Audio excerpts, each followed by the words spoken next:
An old man and a kid, dressed in a high school uniform, are running through the forest. Suddenly, a stray arrow hits the old man in a vital spot, causing him to collapse. In his Nakama Tamini dying moments, he grabs the boy's hand and asks him to live his dream of having a castle, a country, and lots of women. Yoshiharu, the kid, asks him his name, and he responds that it's Kinoshita Tukichiru. Yoshiharu, whom I'll be referring to as Yoshi, remembers something and grabs the man, telling him his death could literally fuck up the whole history of Japan, like the Hiroshima incident. He tells him he's supposed to serve Nobunaga and unite Japan, and the dying old man manages to squeeze out some typical historical words that the head of the Nobunaga family is Oda Nobuna. He dies afterward, as he should. Yoshi then gets up and convinces himself that he must have fallen asleep while playing one of the games dedicated to Oda Nobunaga, and that he's currently in a dream. Homeboy gets booted out of his thoughts when some hot chicken on a white horse brushes him off the way as she continues to crash with a very obvious side character who looks like he was created in a Disney-verse. During their clash, the unattractive man breaks the chick's sword, so Yoshi has to rush in to talk some sense into him for attacking the pretty girl. The man looks at him pathetically and sends one of his henchmen to delete him. Out of options, Yoshi pulls out a smartphone and plays some music which sounds like hundreds of warriors are coming to back them up. This throws the men off,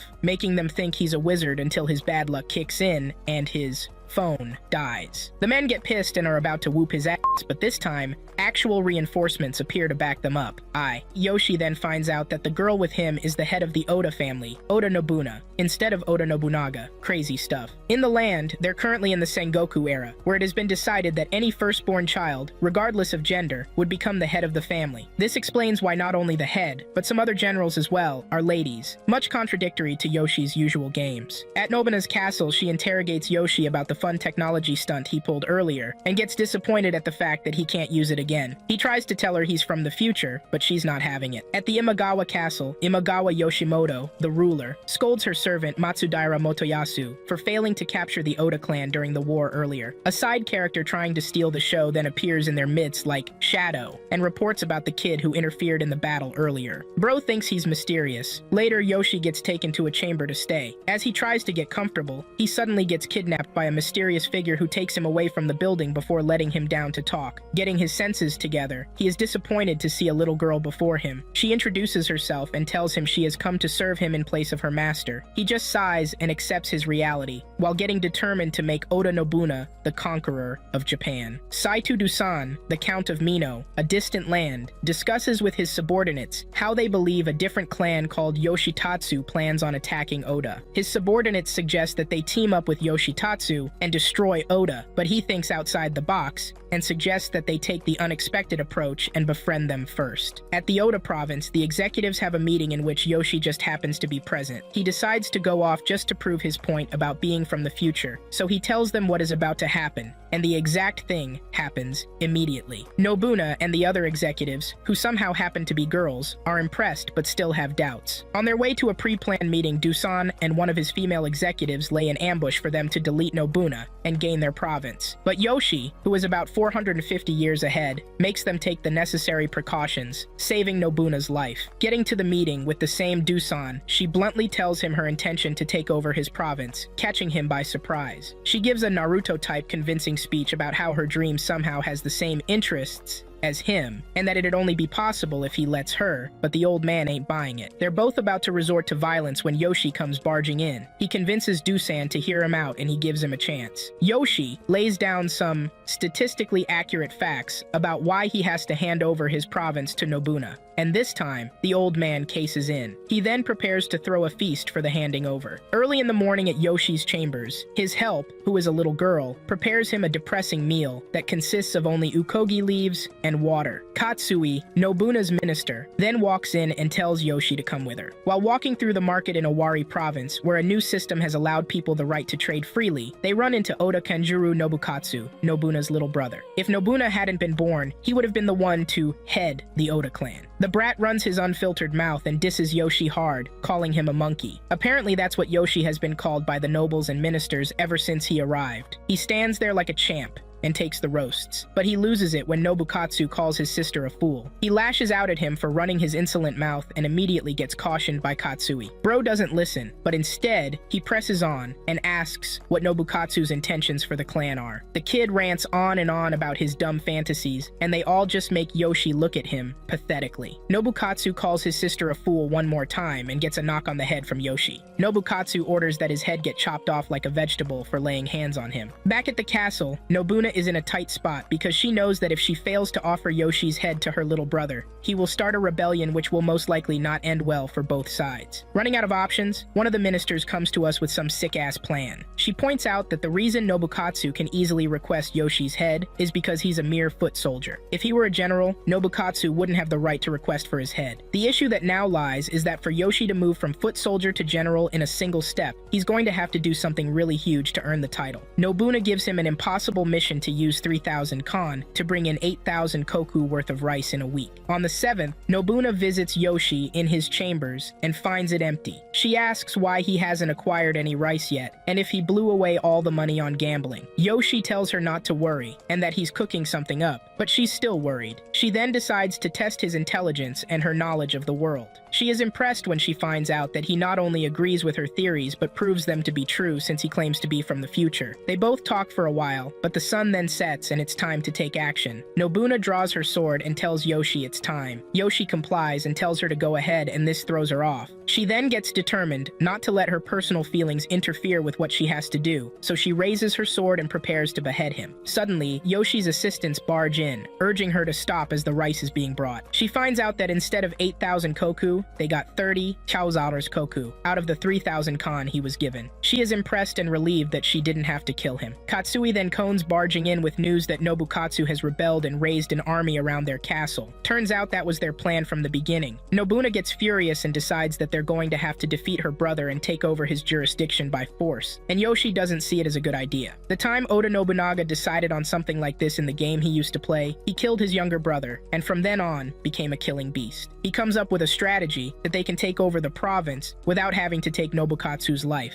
The plan works, and they're able to corner Nobukatsu into surrendering, but Nobuna still wants to kill him to set an example to others. Yoshi has to step in again, and he finally manages to convince her not to become as ruthless as the Oda Nobunaga he knows. Nobukatsu then changes his name and decides to start working for Nobuna for the rest of his life. Later that evening, Nobuna makes Yoshi swear a loyalty oath to her. Saitu Dusan gets betrayed by the other provinces within his jurisdiction because they refuse to be handed over to Nobuna. The leader of the rebellion is no one other than Saitu Yoshitatsu, his son. Later at the Oda province, Gomen, one of the little girls serving Yoshi, reports the incident about Yoshitatsu to Nobuna. She also reports that all the generals in the land of Mino are sidang with him, and that things are not looking good for Dusan. To top it up, if an estimate were to be made about how serious it is, I could liken it to when the Marine office placed a bounty on Goldie Roger's head. I'm one piece. That's how cooked he is. Nagahide, one of the generals, drops a bombshell that Dusan intends to die there, because if he forces his ops to bage his castle, Nobuna would be sure to send reinforcements, and that would mean that Imagawa Yoshimoto would be certain to attack the now empty Owari province. He plans to die before Nobuna acts. Nobuna then tells them not to send any reinforcements while trying to act tough, but Yoshi sees right through her act. He confronts her about it later and finds out that she's bottling up a lot of emotions because everyone she loves ends up dying. A few hours later, they get an unexpected visit from Asai Nagamasa, the head of the Asai clan, who claims to have come to remove the cause of Nobuna's suffering. He tells her he's aware of the predicament with Dao-san and that Oda cannot act alone. But with his help, they'll be able to unite and put an end to the battle swiftly to rescue him. His request sounds a little too good to be true, so Nobuna asks him his real intention. Nagamasa smiles and tells her he has come to make her his wife. This throws her completely off. She starts stuttering and Yoshi begins to act off too. She asks if he's in love with her and he responds that he isn't and that this is only going to be a political marriage. She suddenly gets pissed and somehow starts blaming Yoshi for not standing up for her. If a random person walked into that, they'd assume something was going on between Nobuna and Yoshi. Nobuna refuses the marriage immediately, despite the fact that Nagamasa made it clear that Dusan could die if she did. Nagamasa takes his leave afterward. Shortly after, Yoshi confronts him and makes a fuss about the whole incident. It's then he finds out that Nagamasa has come to take advantage of the fact that she's in need of help, so he can use her to carve up the province he's for him if he becomes her husband. Yoshi almost punches him in the face, but gets stopped by Inuchio, who points out that a simple wrong move like that could lead to a war between the two clans. Later in the evening, when Nagamasa comes back for his final answer, Nobuna almost accepts with tears in her eyes, but Yoshi comes barging in, yelling G that he'll never hand Nobuna over to him. This time around, the rest of the officials back him up on this, and Nagamasa is left with no other choice but to leave. Minutes later, Jubei, Dusan's general, arrives at the Oda province with some escorts as well as Dusan's daughter. She delivers a note which contains Dusan's last will. Now it's clear that he's really going to die. Nobuna panics and tries to send reinforcements, but Katsui stops her immediately by knocking her out. Yoshi asks why she did that, and she tells him there's no other option, because even the reinforcements are going to die. At this point, Yoshi's hero instincts kick in, and he decides he's going to rescue Dusan from the battlefront. Gomen, his servant, agrees to come with him on this mission. They get there, and Yoshi tries to convince Deku-san to come with him, but the old man starts to give him some long, boring G pep talk about dreams and hope. Luckily, he doesn't give in. He persists until he finally convinces the geezer to come with him. Nobuna wakes up and finds out that Yoshi is missing, so she understands the situation and starts to panic. Yoshi, Gomen, and Dosan manage to get to the borders of Owari, but his son still isn't giving up. Just when they've lost all hope, Nobuna arrives just in time with reinforcements and pushes their army back. She approaches Yoshi slowly afterward and slaps him for acting carelessly on his own. A report then reaches them that 25,000 Imagawa troops have invaded Owari. The Imagawa army's vanguard, led by Matsudaira Motoyasu, had surrounded Maribi Fortress with a force of 3,000 men. The other fortresses are under attack as well, and the total enemy force is believed to exceed 25,000 men. At their tent, Nobuna and the girls are kind of tensed, but Yoshi, on the other hand, is hyped up. Yoshi tells Nobuna she can definitely win, but as soon as he's about to say the plan, she shuts him up and tells him he's fired. Confused, he asks why, and she answers that it's because he ignored her orders and went ahead, on his own without her permission. She calls him selfish and tells him she doesn't want to hear anything from someone like him. Katsui tries to defend him that he only did that because he cares about her, but she shuts her up, telling her everyone could have died if they hadn't rushed up there with reinforcements. Yoshi gets sent back home, where he loses himself in thoughts about the things she said to him. Dusan, who has also been exempted from the battlefield, walks up to him and tells him not to blame himself too much because he also saved a lot of lives. Jiji-san locks in for some serious man-to-man talk, where he asks Yoshi if they can really defeat the Imagawa. Yoshi replies with confidence that they really can, because it was after this battle that Oda truly emerged as a conqueror. Dusan then asks him if he's alive in that future he's talking about. He scolds him for changing the future just to save Nobuna from suffering, and asks if it's still going to be possible for her to win in the current future. He then tells him not to think too much about the fact that Nobuna fired him and that she only did that to protect him, since everyone she lives with always ends up dying. Yoshi gets all emotional for a bit, but shakes it off as a real man should. No offense, Tanjiro and Midoriya. He responds that since he knows the history of the game, he was able to change the future, and that it was that same history that made him able to save him. He vouches to use the same history to help Nobuna win as he steps out. His two servants and a couple of villagers accompany him on his mission. Heading through the woods, they run into Nobukatsu, who volunteers to help. They find the Imagawa base and are about to return to headquarters to report it when they get interrupted by some ninjas whom the rest try to hold back while Yoshi escapes. He almost gets killed by a different ninja on his way, but uses his negotiation skills to fight for his life, so the ninja lets him leave. He arrives at Nobuna's chambers and she gets worried about his injuries, but he ignores that and tells her he has found Imagawa Yoshimoto's camp. He describes the situation of things and tells her to decide on what to do and that he'll follow her. Without wasting much time, they head toward the camp with the perfect strategy. It suddenly starts raining and Nobuna counts it as a sign from the gods, assuring them of their future victory. They charge into the camp, and to their advantage, a good number of their soldiers had gotten drunk or still hungover. While they easily whoop the asses of the Imagawa soldiers, Katsui makes her way to Yoshimoto's tent and is about to delete her, but gets interrupted by Yoshi, who stops her immediately. His own reason for not wanting G to kill her is that he claims he'll regret it for the rest of his life if they kill a hot girl like that. He then walks up to Yoshimoto and tells her to surrender because it would be a waste for a cute girl like her to die there. His game got her tripping, and she tries to hide her blush by telling him she'll only let him off the hook because he's also attractive. After attaining victory, the Oda province executives decide to throw a mini banquet together, while they throw a different one for the soldiers. Walking through the forest, the people of Oda province run into some strange piles of stones. Yoshi immediately remembers that he has seen something like that before in a different manga. They identify it as a trap, that was devised by the brilliant strategist Zhuge Liang to lure people into the swamp and flood it with river water. Yoshi realizes that the stones are the ones keeping them trapped in the labyrinth, so he makes Gomen destroy them. Oda has been on a losing streak for a while now, and it's starting to get to Nobuna's head. She starts whining, and Dusen tells her the reason she can't win is that there's a genius strategist in Mino, who is at least 1,000,000,000 times smarter than morons like them. His name is Takanaka Hanbei, and Yoshi testifies that even in the game, Hanbei had 98 points on INT without any bonuses. They plan to kill him, but Yoshi tells them they're to try to win him over to their side instead. He tells Nobuna she needs to get all the top-ranked characters she can on her side, or she's gonna run out of good people later. Yoshitatsu and his generals have a discussion about how their land is safe because of the genius in their land, but he seeks to be more bothered about the fact that Hanbei never reveals himself. He asks if it could be possible that he dislikes him so much, unlike his father. At Oda Province, Yoshi convinces Nobuna that he's the best person to try to bring in Hanbei, and she agrees to it. Later, he sets out with Katsui and Toshi to Hanbei's residence, and they're shocked that, from the looks of things, he's probably an Onmuji. Getting inside, they meet Nagamasa, who had also come to win Hanbei to his side so Mino could fall. The brat had also gone ahead to send out wedding invitations to all the counts about his single-handedly planned wedding with Nobuna, who turned him down. He believes that if he gives her Mino, she won't be able to refuse him and that the marriage is as good as done. It's a showdown to see who can win Hanbei over. Suddenly, someone appears like a ghost and introduces himself as Hanbei. They try negotiating ASAP, but Hanbei wants to have a little more fun, so he comes up with fame for them to engage in. Of course, a game where no one can win. After making them dance to his tune, he transforms into some kind of white fox and continues to make fun of them until Toshi gets pissed and knocks him out. They then find a super shy little girl in the closet who introduces herself as the real Takanaka Hanbei. She brings out a talisman and summons the annoying dude from earlier, who now introduces himself as Zenki,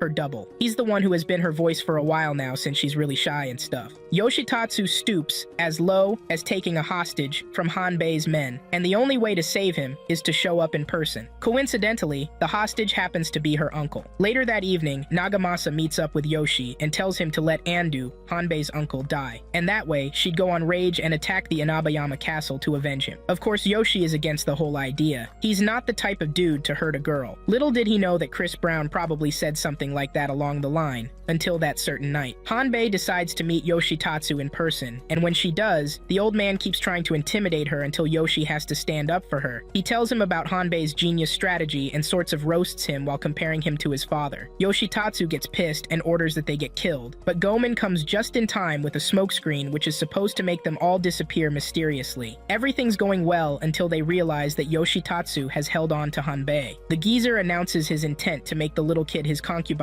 so he can use her power to conquer Japan. Shout out to Diddy for taking the fall. Hanbei freaks out and uses her talismans to summon mythical creatures which easily take down the bad guys. She passes out afterward. Yoshi rushes to treat Hanbei, abandoning the castle he could just easily capture because he knows Nobuna wouldn't want to capture it this way. After Hanbei recovers, she tells Yoshi that if Nobuna is really that important to him, then he should keep her safe and hidden while he leads the Oda clan and conquers Japan himself. But Yoshi replies that he wants her to shine for herself, just like the moon in the night sky. Hanbei gets up and pledges her loyalty not to the Oda clan, but to him directly. The invasion of Mino solely depends on what happens at Tsunomata, so Nobuna and her people are determined to make this work. But then again, Yoshitatsu won't sit back and let it happen, so they decide that they have to build a fort, however they can. Doisab and her other generals tell her it'll be impossible to build a fort in Tsunomata, and Hanbei the strategist chips, in that it is only by doing the impossible that they can prove themselves worthy to rule over Mino, since whoever controls Tsunomata controls Mino. At Imagawa, Hanbei's defection has become well known, and the soldiers' morale is now really low. With Hanbei on Oda's side, they'll be sure to burn Mino to the ground, so the soldiers start thinking maybe Dusan made the right call to begin with.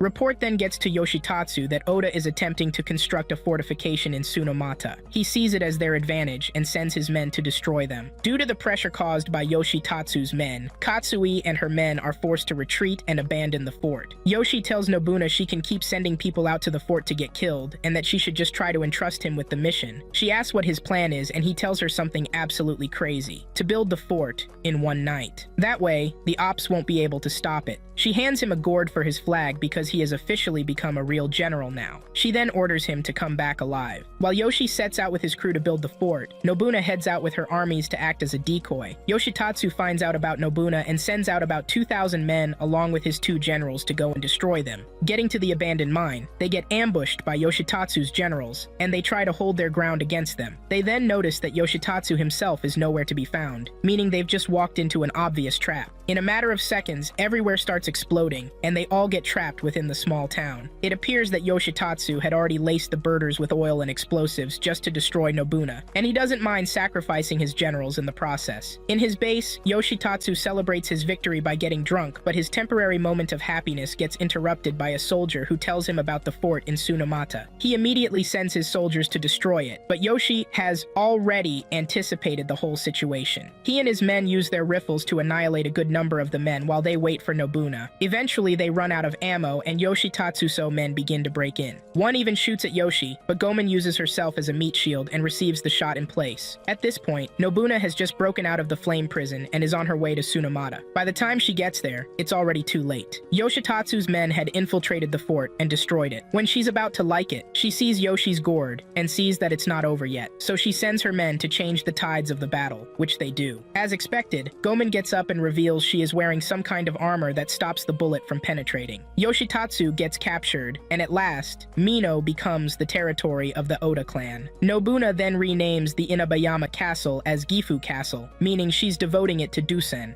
her new stepfather. Instead of killing Yoshitatsu, she sets him free even though she knows he could still end up as a bigger threat in the future. Everyone is against it, but they just let her be since she's the princess. Nobuna whines about her plan to match on the capital under the Ashikaga's banner failing, and Yoshi replies that even if the ruling Ashikaga has been assassinated, there's still their brother, Yoshiaki. He tells her if she makes him the new ruler, she'll have plenty of excuses to match on the capital. The girls just stare at him, confused like how Shanks' crew stared at Luffy when he announced he was going to become the Pirate King in One Piece. They tell him Ashikaga Yoshiteru hasn't been assassinated, and that he had a junior sister and not a brother. They had a near-death experience but managed to escape and leave the continent. The girls tease him for spewing out nonsense with confidence like Naruto in a Chunin exam. Jubei comes up with the idea that since Imagawa, whom they have captured, carries the blood of the Ashikaga clan and has the right to succeed, they should match the capital with her as the new ruler. While they prepare to set out, Nagamasa comes visiting again. Bro is really desperate for an answer this time. He literally starts begging. Nobuna decides to mess with him a bit, so she mocks the confidence he had to announce the wedding she never agreed to. She then tells him she'll give him her little sister's hand in marriage. Between us, Nobuna doesn't have a little sister, only a brother. Let's see what they're cooking up.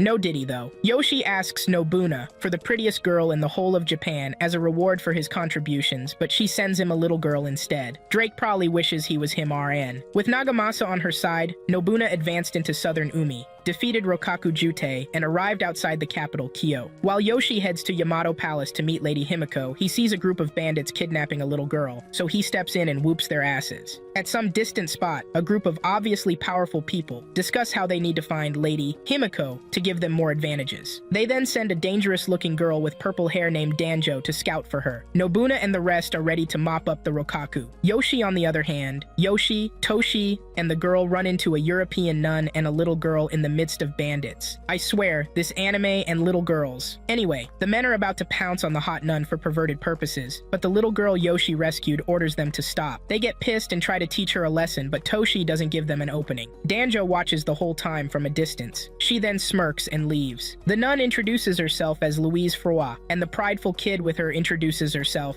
as Bonten Maru. Louise claims to have come all the way from Portugal to meet with Lady Himiko so they can find a way to put an end to the war. Yoshi, who may really just be trying to hit, tells her not to give up and that it's going to happen. Nobuna takes over the Kanonji castle in a peaceful way, and it upsets Asakura Yoshikage, the ruler of Echizen, so he decides to withdraw his men and set fire to Kyo while the rest of his forces join in later on. He seems to have some sick cards up his sleeves. Later, the girl Yoshi rescued tells him she knows the people in that particular jurisdiction of Kyoto are suffering, but she just wants to come out and see it for herself. Suddenly, some glowing butterflies appear, and Yoshi and Toshii pass out immediately. Danjo then reveals herself to the young girl and asks her to come with her. The girl tells her not to hurt her friends and that she'll return on her own, so Danjo leaves immediately. After they wake up, Gomen joins them, shortly, and they take the girl to the shrine. It is at that moment that it occurs to Yoshi that the girl might be Lady Himiko. Kyo falls under the jurisdiction of the Oda clan. There seems to be an issue under Nobuna's jurisdiction, as the land of Konoe says they won't accept Imagawa Yoshimoto's succession unless they are paid 120,000 kan. The free trade city of Sakai is a rare and valued neutral ground in the Sengoku era and a golden city that amassed great wealth through trade with Asia and the European nations. The city is ruled by Igushu, a group of 36 merchants, and the one who leads that group is a man named Imani Soikyu. Soikyu gives Nobuna and Yoshi a warm welcome, and then they proceed to talk about the 120,000 kan. Some people are seen manipulating Jubei to ensure they pay the money at all costs. Nobuna pleads with Soikyu to help them out, because they really need Imagawa's succession if they really want to unite Japan. He tells them he doesn't have that kind of money. He adds that they could ask the other merchants to pay 3,000 or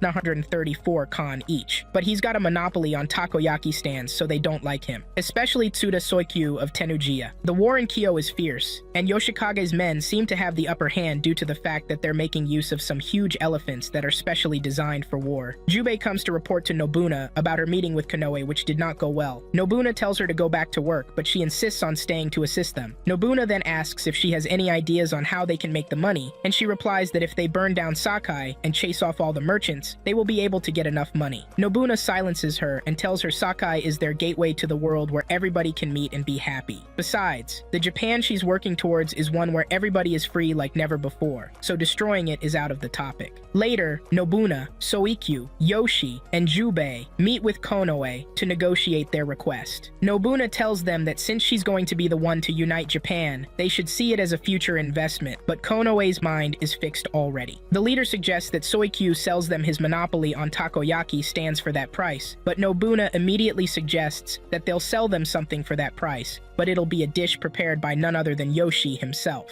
They agree to it, but turn it into a competition between Yoshi and Jubei, and what they're betting is a position within the Igushu. Yoshi meets with Louise later for some European cooking lessons to give him an edge. Then he gets a strange but maybe useful idea. On the battlefield, Oda's men find a way to intimidate the elephants, so they regain the upper hand, causing Yoshikage's men to retreat. It's the day of the Shokugeki, and the item on the menu is takoyaki. The battle begins, and Jubei seems like she has been taking cooking lessons directly from Yuki Hirasuma, while Yoshi just keeps trying his best, which almost gets ruined by his assistant. He then gets the idea of frying the takoyaki before adding his secret ingredient, mayonnaise. It doesn't look too presentable, but when the judges dig in, they start to get nostalgic feelings of when they were all happy little snotty-nosed brats. They're all brought to tears of joy. Jubei serves her own next, and nobody seems impressed by the mid-taste. Somehow when the result gets announced, Jubei wins and gets paid the 120,000 kan. Hanbei claims that the fact that they don't know where Matsunaga Danjo is bothers her pretty much, and Katsui adds that what upsets her more is Jubei because she is just too stubborn and serious about it. Nobuna just tells them to drop it, that she's sure Jubei didn't mean any harm. Jubei goes to apologize to Soikyu for going too far, and he tells her she should be apologizing to Yoshi instead. She tells him she doesn't understand because, in a battle for promotion, there's no point if you don't win. Soikyu tells her she's wrong, because to the princess, her retainers are like family, and she doesn't want to see them fighting each other and trying to pit each other down. Jubei replies that the only family she has is her mother, and that there is a clear difference between family and retainer. Soikyu then interrupts her there that she can only say that because she's lucky she was loved by a wise mother while growing up, unlike the princess. Surprised, Jubei asks if it wasn't just a rumor, and Soikyu confirms it to be true. Nobuna's mom was always against her in everything that she did, yet she didn't let it reflect in her relationship with others. She does her best to keep everyone from worrying. He adds that to Nobuna, she and Yoshi are her family. Jubei gets moved to tears. Report gets to Nobuna that Takeda and Uesugi, two of their opponents, have joined Ed forces, and that seems dangerous because, with the look of things, they probably came together so they can take her down. They now have an estimated 50,000 soldiers. Nobuna is about to order her to retreat immediately, but she gets stopped by Yoshi, who tells her it's probably a misunderstanding because it seems absolutely impossible for those two provinces to join forces. Turns out, they actually did. Yoshi starts to panic because everything is unfolding differently than he expects. He wonders if he could have been the one who changed the cause of history by meddling with people's deaths. He tells Nobuna not to give up yet and that they should keep advancing, but she has made up her mind against it. Yoshi keeps pestering her that a lot of people are counting on her and that she should not not just give up on creating a new era like that. And she replies that she can't rule Japan if she abandons the people she cares about. She tells him she never expected him to be the one to tell her to abandon the people she loves. She then tells him to get out, and that she never wants to see him again as she walks away. The main Oda force turns back down the Eastern Sea Road, with Katsui and Nagahide in the lead, leaving only Imagawa and a small guard in Kyo. While Yoshi walks back, he reminisces about the things Nobuna said to him and then realizes he might have taken things too far himself. A man with a huge build suddenly shows up, and since Yoshi is a weakling, he gets kidnapped easily by the man. Yoshi wakes up bundled to a tree and asks the strange man beside him why he kidnapped him. The man tells him not to feel special, and that he was only taken as bait to lure Nobuna out and snipe her down. The man claims that he cannot allow Japan to be at peace because then there won't be jobs for people like him who love the chaotic Civil War age. Danjo's men start attacking the base at Kyo, and Jubei tries her best to defend it, but her forces are outnumbered, so they just focus on defense until reinforcements arrive.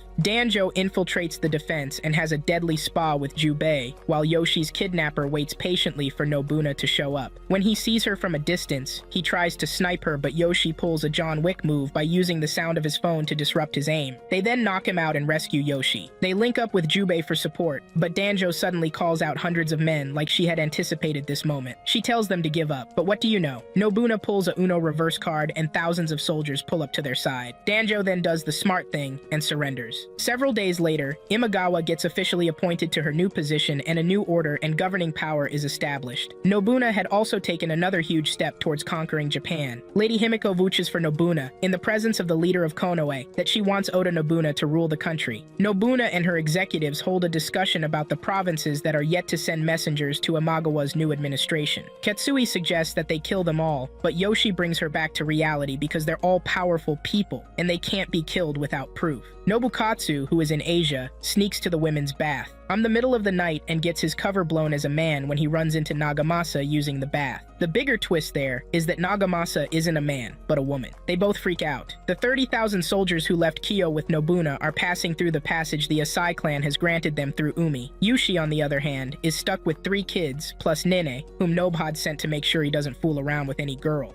Hanbei still hasn't recovered from using her power too much during the previous fight at the Kiyomizu temple. She suddenly gets up and announces that Nobuna is in danger. She tells Yoshi that her plan wasn't to attack Wakasa, but to go east as soon as she entered Wakasa, and launch a surprise attack on Eshizen. Nagamasa's father takes back control of the clan from her, so he can attack Nobuna and her troops while they're in their land. He imprisons Nagamasa so she can't interfere with his plans too. Yoshi decides to set out to warn Nobuna, and since Hanbei can't come along, she sends Zenki to go with him. On his way through Asai, he meets Nobukatsu, who hands him a pouch to give to his sister. He meets up with Nobuna and hands her the pouch, telling her to tell her forces to retreat because she has been betrayed. She has a hard time believing it, but the contents of the pouch are convincing enough. Shortly, they get a report that the Asakura forces are approaching fast, and that they either retreat or die. Nobuna tells the others to retreat while she guards the rear, but they are all against it. Still, the only way to make it out is to order someone to guard the rear, while the rest escape, and Nobuna can't bring herself to do that because the person is going to die. Yoshi then volunteers to stay and guard the rear himself.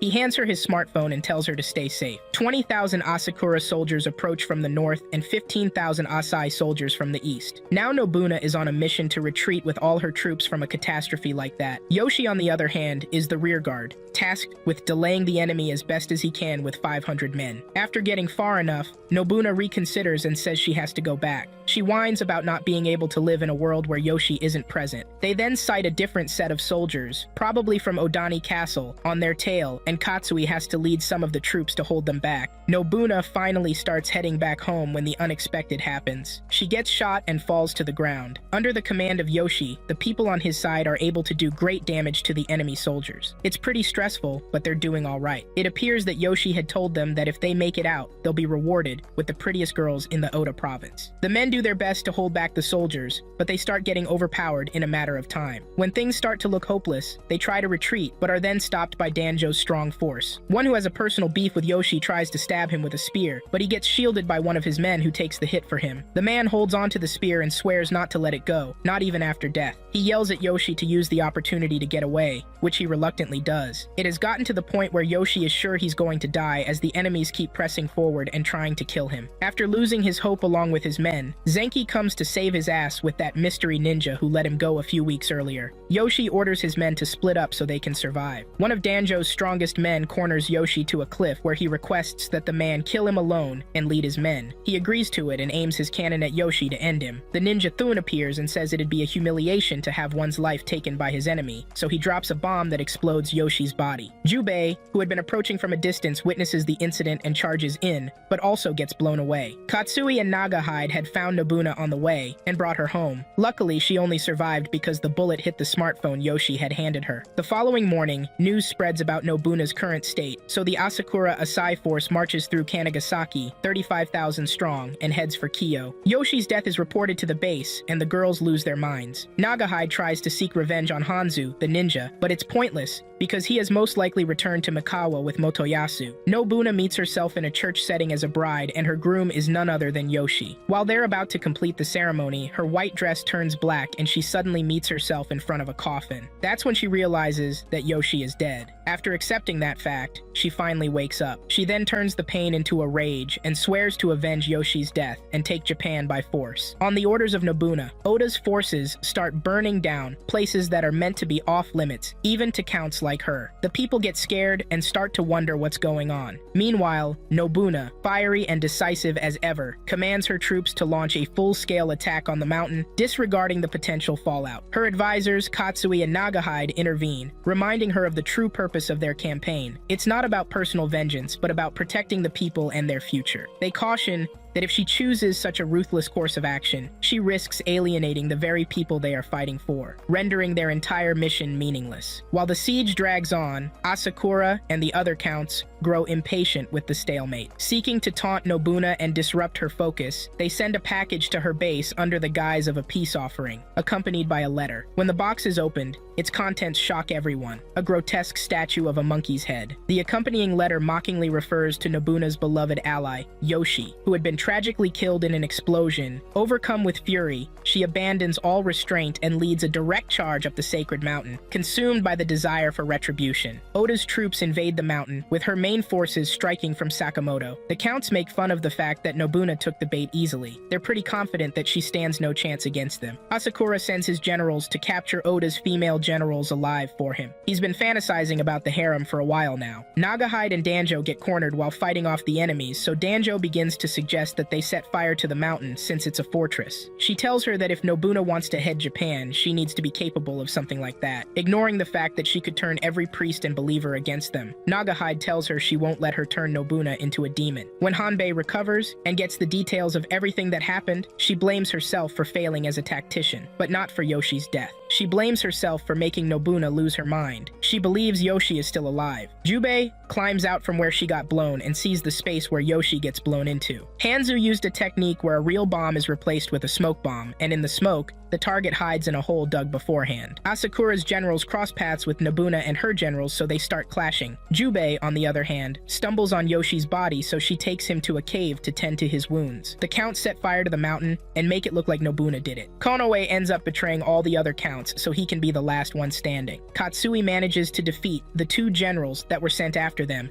and she rushes to back Nobuna up. When Nobuna climbs the mountain, she's met with the same masked guy who almost killed Yoshi. He has been ordered to kill her. She tries her best to fight against him, but she's nowhere near his level. Minutes later, Katsu, Danjo, and Nagahide arrive and grant Nobuna the opportunity to advance to where Konoe is while they take care of the big guy. The masked guy lets her go because he doesn't believe she'd be able to take care of Konoe on her own. Getting to the top of the mountain, she asks Konoe why he did it, and he replies that the ruler of Japan should be someone who is chosen from birth and not some insignificant country girl. She talks back to him and the old man, who can't take a roast, charged at her with his old man's strength. She blocks his attacks easily and deletes him without hesitating. She then thanks Yoshi for giving her strength and apologizes for everything. Yoshi miraculously appears just when she needs him, and she gets really excited. She rushes not only to embrace him, but to hit him as well for making her worry like that. They return home as heroes and get celebrated appropriately.